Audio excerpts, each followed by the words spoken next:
All new tonight, H&N investigates an apparent housing error that may have led to the death of an inmate at Hawaii's largest jail. Our Allison Blair found out the suspect in last month's murder should have been moved out of OCCC weeks prior to the killing. Department of Corrections policy states after sentencing, all felons are to be transferred to Halawa Correctional Facility for an assessment to determine where they should be placed and what programs they might need. But records show in this case, that's not what happened.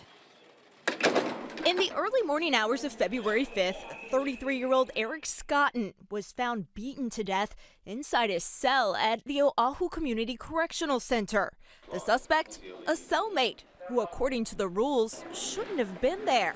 Attorney Eric cites. The fundamental constitutional principle is you can't house pretrial confinees with sentenced inmates. According to the Honolulu prosecutor's office, the suspect, Vance Wynn, is a convicted robber who had been sentenced to 10 years behind bars on January 16th, nearly 3 weeks prior to the killing. Typically, the sentenced inmates, as soon as they get sentenced, are sent to different facilities where they are only with other sentenced inmates. UPW union boss Kaleni Warner describes the process. As soon as the paperwork comes in and it shows you're a sentenced felon, staff immediately goes to the housing unit, yanks that individual out of the housing unit and puts them into the maximum control unit. And they're housed there by themselves for the night until the next morning where the next transferred bus can take them straight up to Halawa. The prisons in Hawaii don't have the staffing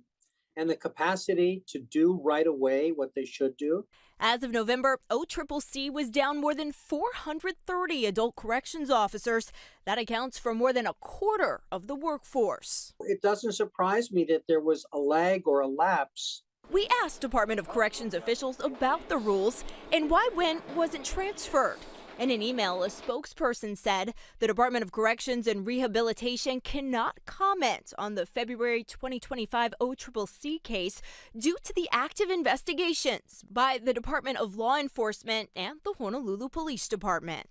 H&N Investigates was tipped off to this story by viewers like you. If you have a story you'd like us to look into, email us at hnninvestigates@hawaiinewsnow.com. Allison Blair, Hawaii News Now. Thank you, Allison.